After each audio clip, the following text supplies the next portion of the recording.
एक कठोर नीति के तहत, एक दृढ़ निश्चितता के तहत हम लोगों ने जो सरकार चलाई है, उसी विजन को हम दोबारा जनता के बीच लेकर जाएंगे। पता नहीं क्या हुआ है सरकार में कि लीकेज रुक नहीं पा रही है, क्यों नहीं रुक पा रही है, तो सरकार स्वयं जवाब। तो इनका जो कार्य करने की जो स्थिति है वो त्वरित ना होकर के टालने की बन गई है।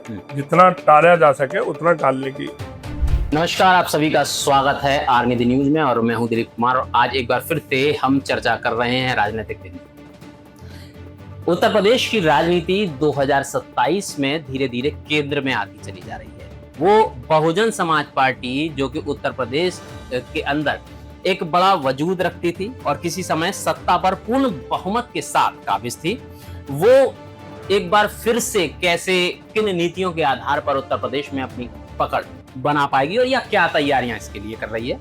सवाल कई हैं। क्या बसपा एक बार फिर प्रदेश की राजनीति में निर्णायक वापसी करेगी? क्या युवाओं के भविष्य से जुड़े जो मामले हैं, चाहे वो पेपर लीक का मामला हो या बेरोजगारी का मामला हो या फिर मामला हो उत्तर प्रदेश में अपराधों की बढ़ोतरी का, तो क्या मौजूदा सरकार इन सवालों का जवाब दे पाने में खुद तैयार कर पा रही है? इन्हीं तमाम बिंदुओं पर हम आज चर्चा करेंगे और हमारे साथ मौजूद हैं बहुजन समाज पार्टी के वरिष्ठ नेता और पूर्व लोकसभा प्रत्याशी श्री हितेंद्र उपाध्याय बंटी जी। बंटी साहब, आपको बहुत बहुत स्वागत है। नमस्कार। सर, वर्तमान में हम देख रहे हैं कि जो उत्तर प्रदेश की जो राजनीति है, एक समय था कि बहुजन समाज पार्टी सत्ता में काबिज तो थी और साथ ही एक बड़ी पार्टी के रूप में उत्तर प्रदेश में थी। पूर्ण बहुमत के साथ यहाँ उन्होंने अपनी जीत हासिल की। तो प्रश्न ये है कि आज उसकी राजनीतिक जो स्थिति है बहुजन समाज पार्टी की, वो पहले की अपेक्षा कुछ कम दिखाई दे रही है। कैसे आप जनता को दोबारा भरोसे में ले पाएंगे? ये हमने जो पूर्ण बहुमत की सरकार चलाई जी, उसकी नीतियों पर कार्य करके हमने सर्वजन सुखाय जी, सर्वजन हिताय का कार्य करते हुए पूरे एक उत्तर प्रदेश को शासन में हमने माफिया मुक्त जी, गुंडा राज मुक्त और बिना एनकाउंटर किए हुए भी एक बहुत ही साफ सुथरे, एक कठोर नीति के तहत जी, एक दृढ़ निश्चितता के तहत हम लोगों ने जो सरकार चलाई है, उसी विजन को हम दोबारा जनता के बीच लेकर जाएंगे। और जनता इस बार हमारी ओर पूरी तरह से देख रही है कि हम किस प्रकार से 2027 में अपनी सरकार बनाने के लिए प्रयास हो।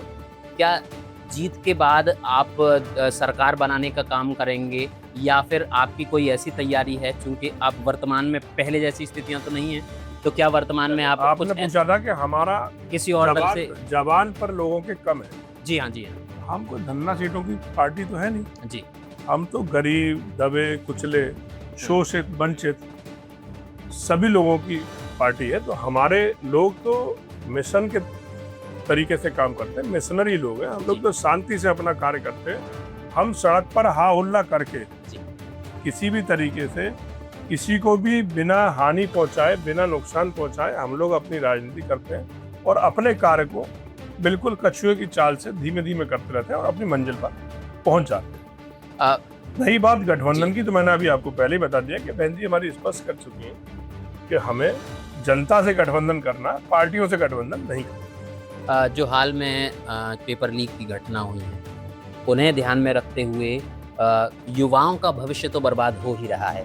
यदि बहुजन समाज पार्टी सत्ता में आती है तो पेपर लीक की घटनाओं को रोकने के लिए आपका सबसे बड़ा कदम क्या होगा? हमारी सरकार में एक भी बार कोई ऐसा प्रकरण अगर आपके संज्ञान में हो तो आप हमें बता सकते हैं कि इस प्रकार का पेपर लीक कभी हुआ है। हमारे यहाँ गुड गवर्नेंस का मतलब है स्ट्रिक्ट जो है शासन, जिसमें किसी भी प्रकार की लीक की गुंजाइश न पहले थी, न आज है, न आगे होगी। अधिकारी कितना सजग होकर कार्य करते थे जी, दिन रात जागकर मेहनत करके कामों को गंतव्य तक पहुंचाते थे और सारी परीक्षाओं को अच्छे तरीके से कर सकते थे। पता नहीं क्या हुआ है सरकार में कि लीकेज रुक नहीं पा रही है, क्यों नहीं रुक पा रही है, तो सरकार स्वयं जवाब।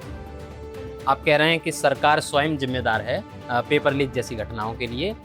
एक और सवाल बनता है कि जिस प्रकार से पेपर लीक की घटना है, अगर हम युवाओं की ही बात कर रहे हैं तो बेरोजगारी के मामले में पहले की अपेक्षा युवा ज़्यादा बेरोजगार हो रहे हैं। यहाँ तक कि जो बेरोजगार युवा सरकारी भर्तियों की परीक्षा भी दे चुके हैं, या तो परीक्षा प्रश्न पत्र लीक हो जाता है, लीक नहीं होता तो प्रश्न पत्र संपन्न होने के बाद में उसमें कोई ना कोई ऑब्जेक्शन डाल दिया जाता है कि कोर्ट में भर्ती लटक जाती है। वहाँ से भी नहीं होता तो नियुक्ति को लेकर भी बच्चे कई कई साल तक अधर में लटके रहते हैं। तो इन सब बातों को देखते हुए क्या आपको लगता है कि भारतीय जनता पार्टी इन मुद्दों पर विफल रही है, रोजगार के मुद्दे पर? 100%। ये पेपर कंडक्ट कराने में, नियुक्तियों के मामले में, अभी 67,000 कुछ शिक्षकों का मुद्दा रहा हो जी, वो भी 8 साल में अब दे पाए हैं। तो इनका जो कार्य करने की जो स्थिति है वो त्वरित ना होकर के जी, टालने की बन गई है। जितना टाला जा सके उतना टालने की वो कार्य कर रहे हैं। अच्छा, इसके अतिरिक्त जैसा कि हम पुराने समय से देखते हुए चले आ रहे हैं कि शिक्षा और स्वास्थ्य ये राज्य की जिम्मेदारियां होती हैं। हमारे यहाँ शुक्र नीति में भी इस बात का जिक्र आया है कि शिक्षा और स्वास्थ्य राज्य सरकार की जिम्मेदारी है। वर्तमान में हम देख रहे हैं कि शिक्षा के मामले में खासतौर से सरकार काफी पिछड़ी हुई है। तो बहुजन समाज पार्टी यदि सत्ता में आएगी तो शिक्षा और स्वास्थ्य पर क्या काम करेगी? शिक्षा और स्वास्थ्य के लिए तो हमारी बहन जी ने पहले ही बहुत सारी गांव-गांव देहात में जाकर छोटे छोटे जो है सीपीसी और वो छोटे छोटे केंद्र, स्वास्थ्य केंद्र खोले। देहात में इंटीरियर में पहले तो स्वास्थ्य की स्थिति बहुत खराब थी, क्योंकि हमें जितना समय मिला जो बेस्ट हम लोग कर सकते थे वो हम लोगों ने करने का प्रयास किया। और अगर आगे आती तो इस पर और अधिक ध्यान देने की आवश्यकता है, क्योंकि अब ये दोनों ही विभाग बिल्कुल भ्रष्टाचार के मूल केंद्र में है। जबकि किसी भी विकसित देश के लिए या विकासशील देश के लिए नागरिक की 2 मूलभूत आवश्यकताएं हैं, एक शिक्षा और एक स्वास्थ्य। इनको सदैव सरकार को अपने पास रखना चाहिए, जिससे कि देश का विकास और तेजी से हो सके। आप कह रहे हैं कि सरकार को अपने पास शिक्षा और स्वास्थ्य का जिम्मेदारी रखनी चाहिए, लेकिन हम देख रहे हैं कि वर्तमान में जो सरकारी जो स्कूल हैं उनकी स्थिति इतनी ज़्यादा खराब हो चुकी है, कोई भी व्यक्ति अब सरकारी स्कूल में दाखिला नहीं कराना चाहता अपने बच्चे का, प्राइवेट स्कूलों की तरफ लोग बढ़ रहे हैं। तो क्या इसको सरकार की आप फेलियर मानेंगे? हाँ, 100%। हालांकि काफ़ी मेहनत करने का जी विभाग है ये। जी जी, क्योंकि इसमें क्या होता है कि ये दोहरा मापदंड है जी। समाज में की भी मैं इसको विकृति मानूंगा कि जब हम स्वयं वहाँ पढ़ने नहीं जाना चाहते, लोग जो वहाँ हैं वो पढ़ाने नहीं जाना चाहते जी, तो उस स्थिति में अगर हमारे यहाँ एक सी नीति हो, दोहरा मापदंड ना हो कि किसी अधिकारी का बच्चा, किसी नेता का बच्चा या किसी मजदूर का बच्चा जब एक ही स्कूल में पढ़ेगा तो शिक्षा, समान शिक्षा का जब अधिकार प्राप्त होगा उसको, तो वो अच्छे से कार्य करेगा। ये दोहरा मापदंड जो है अगर ये खत्म हो जाए, जितनी जल्दी खत्म हो जाए, ये दीमक की तरह हमारे देश को और हमारी शिक्षा व्यवस्था को दोनों को खोखला कर। अक्सर मांग उठती रही है कि शिक्षा के क्षेत्र में बात कर रहा हूँ, अक्सर मांग उठती रही है कि जो पॉलिटिशियंस हैं, राजनेता या फिर जो प्रशासनिक अधिकारी, ब्यूरोक्रेट्स, उनके बच्चे यदि सरकारी स्कूल में एडमिशन पा जाएं तो शिक्षा का सुधार भी होगा और वो लोग भी पर्सनली ध्यान देंगे। इस मामले में जो अभी हाल में तमिलनाडु के मुख्यमंत्री बने हैं विजय, उन्होंने अभी हाल ही में ऐसी घोषणा की है जिसके चलते उनके एक विधायक ने सरकारी स्कूल में अपने बच्चे का एडमिशन करके इस बात की शुरुआत कर दी है। तो क्या ऐसा कुछ परिवर्तन आपके स्वयं के निजी स्तर से किया जाएगा? नहीं, अगर मेरे बच्चों की बात करेंगे तो मेरा एक बेटा VIT में पढ़ता है और मेरी बिटिया आज भी DS कॉलेज में पढ़ती है। तो हम तो शिक्षा, चूँकि हम तो स्वयं जी UP बोर्ड के पास आउट लोग जी जी, तो अगर UP बोर्ड को देखा जाए हाँ, तो बनस्पत पहले IAS और IPS और सरकारी संस्थाओं में ज़्यादातर बच्चे इसी बोर्ड से पास आउट होकर पहुँचते थे। बिल्कुल बिल्कुल। आज हमने स्वयं अपने आप को और अपनी शिक्षा नीति को भी हीन भावना से देखना शुरू कर दिया कि अंग्रेजी केवल अगर हम पकड़ के बैठे रहे। अंग्रेजी हमारी मूल भाषा नहीं है जी, हमारी मूल भाषा हिंदी है। हमने संस्कृत, जिसको सबसे डेवलप चीज़ क्या है आज की डेट में, कंप्यूटर। जी, कंप्यूटर के लिए सबसे ज़्यादा मुफीद अगर कोई लैंग्वेज है तो वो संस्कृत है, जिसको हम छोड़ते जा रहे हैं। गुरुकुल शिक्षा पे चलें तो इस भारत ने ही 0 दिया, इसी भारत ने 0.5 दिया।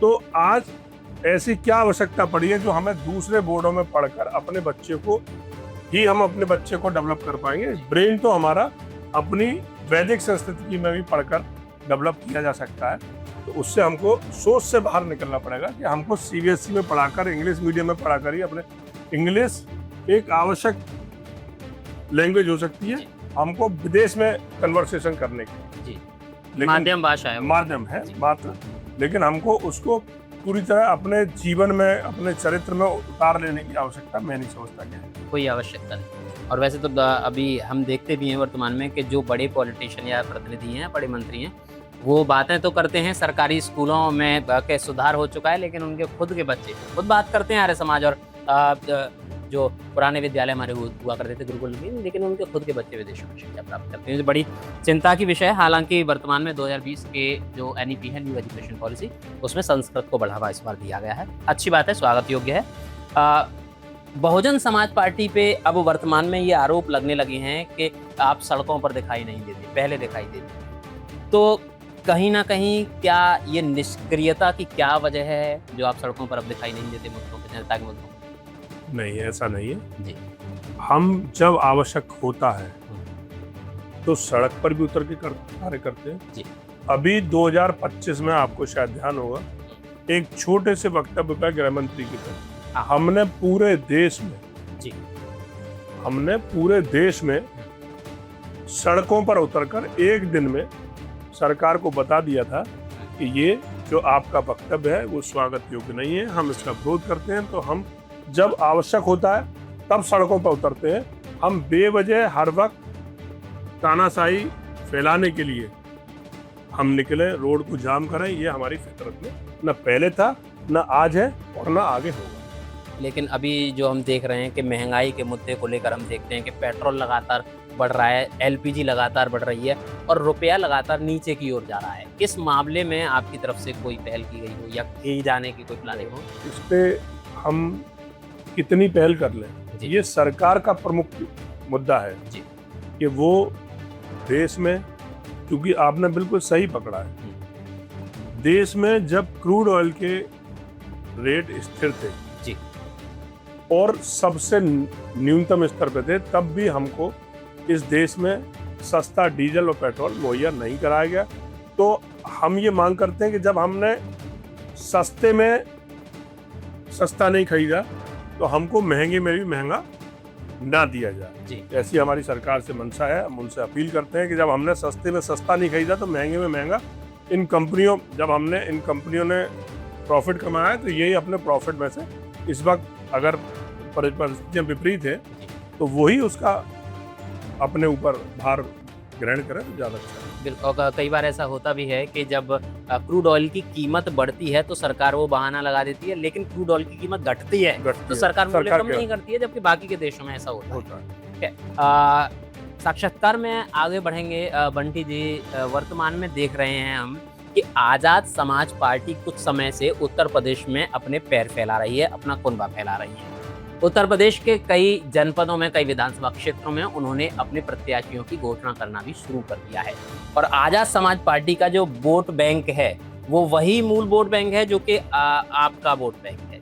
तो क्या आपको ऐसा लगता है कि आजाद समाज पार्टी की तरफ आपका मूल वोट बैंक खिसकेगा या ये पार्टी आपको नुकसान पहुंचाएगी?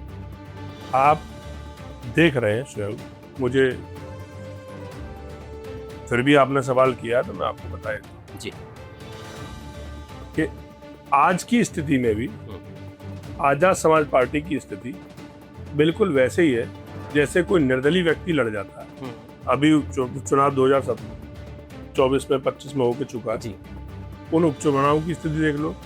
हम जिन चुनावों में नहीं लड़े हैं उनमें भी इनकी स्थिति वैसी है। भाई पहले 24 में हम लड़े, मैं अलीगढ़ में एक उपचुनाव था तो हम बात कर लेते हैं साधारण तरीके से, तो 13,500-14,000 वोट हमको आए और लगभग 2,500-3,000 वोट आजाद समाज पार्टी। तो वो उसमें जिस जाति का व्यक्ति लड़ा था एससी में, उसका अपना भी कुछ वोट होता है। जी हाँ। तो आप देख लीजिए, उस स्थिति में भी हमारा वोट तो हम ही को मिला। जी हाँ। मूल वोट, क्योंकि उपचुनाव में इतना वोट परसेंटेज होता नहीं है। जी। तो उस लिहाज से भी देख लें, या करंट में बात कर लेते हैं। आज हम आजाद समाज पार्टी ये हल्ला तो बहुत मचाएंगे, क्योंकि ये खुद पोषित हैं दूसरे लोगों से। अच्छा।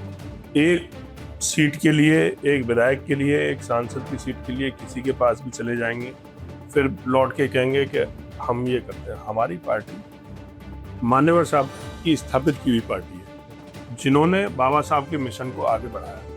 उन्होंने हमेशा कहा, थड़े पे बैठिए, वहीं पूजे जाओगे।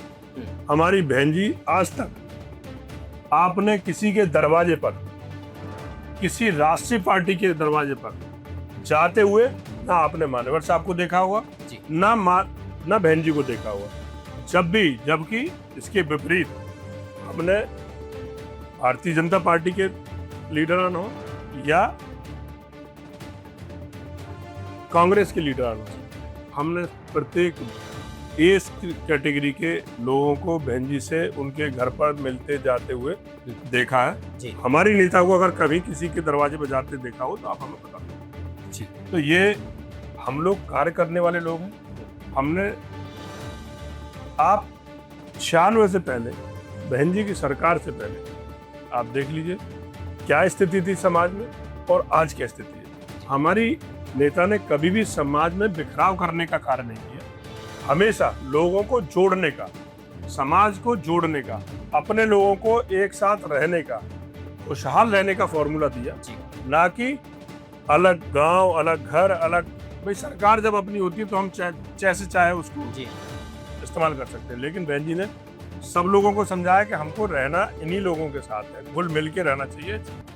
लोगों ने जो भेदभाव की राजनीति थी, बहन जी ने भेदभाव की राजनीति थी, उसको खत्म करने का कार्य किया।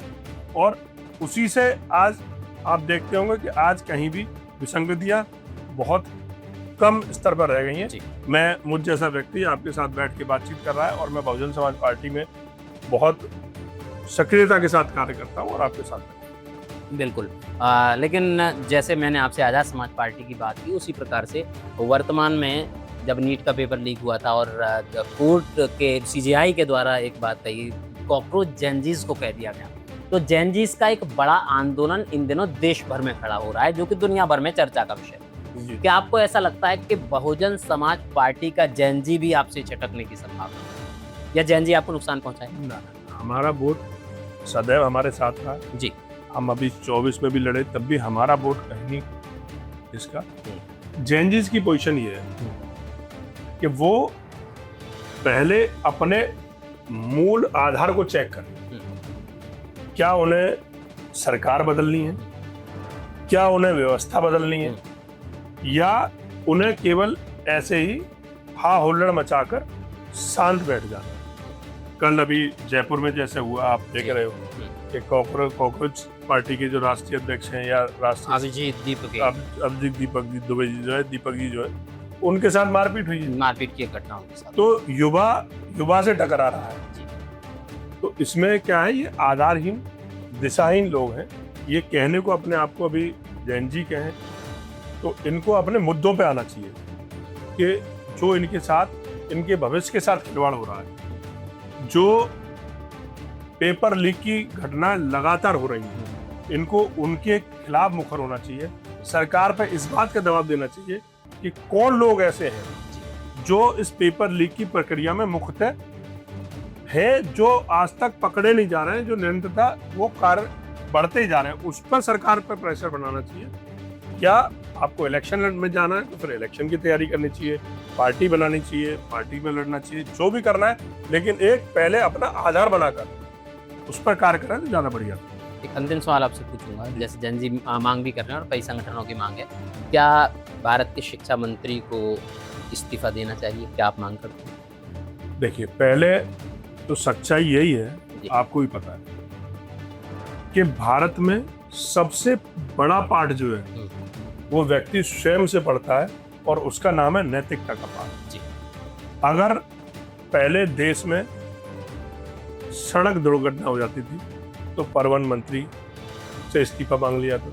और हमने इस देश में देखा है कि रेल दुर्घटनाओं पर, किसी भी बड़ी रेल दुर्घटना के लिए सदैव मंत्री ने अपने आप को आगे रखकर सबसे पहले इस्तीफा दिया। लाल बहादुर शास्त्री बड़ी नजीर है। मैं वही कह रहा हूँ, तो हम लोग नैतिकता के साथ चलने वाले लोग हैं, हम संस्कारवान लोग हैं। तो अगर ये प्रक्रिया निरंतर बढ़ती जा रही है तो मुझे लगता है कि उनको नैतिकता के आधार पर सबसे पहले उन्हीं को इस्तीफा देना चाहिए। बिल्कुल, बहुत अच्छी बात कही आपने। और सीधे तौर पर यहाँ पर हितेंद्र उपाध्याय बंटी जी ने कहा है कि उनकी पार्टी निरंतर संघर्षरत है और संघर्ष करती रहेगी। जैसे पहले बहुजन समाज पार्टी की सत्ता थी, बहुमत से ये उत्तर प्रदेश में थे, उसी प्रकार से एक बार फिर से अपने दम पर चुनाव लड़ने की बात कर रहे हैं, किसी और दल के सहयोग लेने की बात नहीं कह रहे हैं। हालांकि सवाल तो सत्ता से अनेक हैं, चाहे वो बेरोजगारी की बात हो, महंगाई की बात हो, शिक्षा की बात हो, स्वास्थ्य की बात हो, कई चर्चाएं हम कर चुके हैं। लेकिन चर्चाओं का दौर तभी समाप्त होगा जब लोगों को इन समस्याओं का समाधान मिल जाएगा, छुटकारा मिल जाएगा। आरोप लगाना अलग बात है, और कहा भी गया है कि मत कहो आकाश में कोहरा घना है, ये किसी की व्यक्तिगत आलोचना है। तो अपने खुद के संघर्षों पर भरोसा करना चाहिए। बहुत बहुत धन्यवाद बंटी जी हमसे बातचीत करने के लिए। धन्यवाद। नमस्कार।